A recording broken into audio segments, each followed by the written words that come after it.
Good morning everyone, সবাই কেমন আছো? আশা করি সবাই ভালো আছো। শুভ সপ্তমী শুভেচ্ছা রইল সবাইকে। আজ একটু দেরি হয়ে গেল, আজকে ছেলের স্কুলের ছুটি আছে 2-3 দিনের, তাই একটু ধীরে ধীরে উঠে কাজকর্ম সেরে স্নান করে আসলাম। এবার পুজোটা সারবো।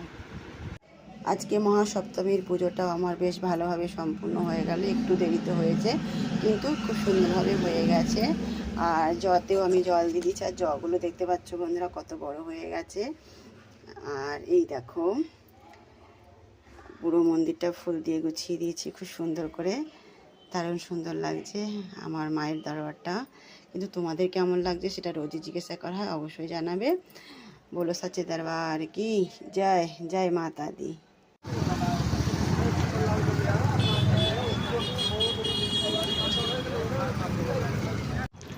আজকে সারাদিনের কোনো অ্যাক্টিভিটিটা আমি শ্যুট করতে পারিনি, একটু ব্যস্ত থাকার কারণে। কেননা আজকে বান্ধবী আর বান্ধবীর মা একটু আমাদের ঘরে মিট করতে এসেছিলো, তো তাতে একটু ব্যস্ত ছিলাম বলে আর পারিনি। কেননা ওদের আবার ট্রেন ছিল, ওদেরকে পৌঁছে দেওয়ার ছিল রেলওয়ে স্টেশনে।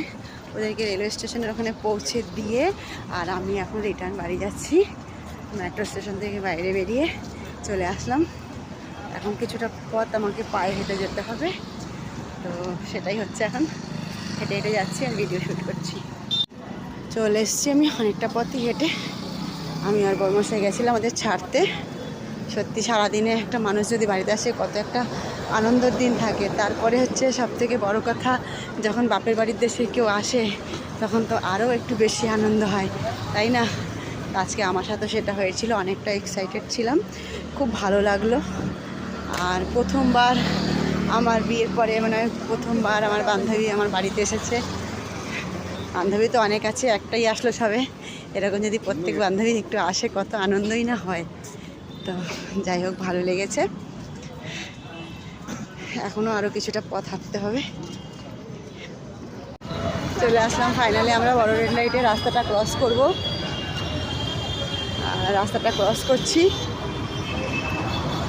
আর অল্প কিছুটা পথ আছে ঘরে যাওয়ার জন্য।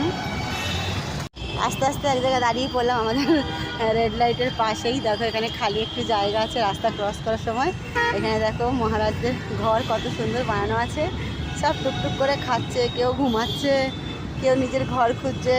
এই যে মানে কি সুন্দর, এই যে বাইরে বেরিয়ে দেখো বন্ধুরা, দেখো দেখো এই যে চলে আসলাম বান্ধবীকে ছেড়ে ঘরে। হাত মুখ ধুয়ে নিয়েছি, এবার একটু ঘরের কাজকর্মটা সেরে নিই। সমস্ত কাজকর্ম সেরে চলে আসলাম, এবার ঘুমোবো। তাই ঘুমোনোর আগে সবাইকে জানাই শিবরাত্রির শুভেচ্ছা। আগামীকাল সকাল হতেই মহা অষ্টমী, আর অ্যাডভান্সে সবাইকে মহা অষ্টমীরও অনেক অনেক শুভেচ্ছা। তাহলে আজকের জন্য tata, bye bye, good night. সবাই ভালো থাকো আর দুর্গা পূজা উপভোগ করো।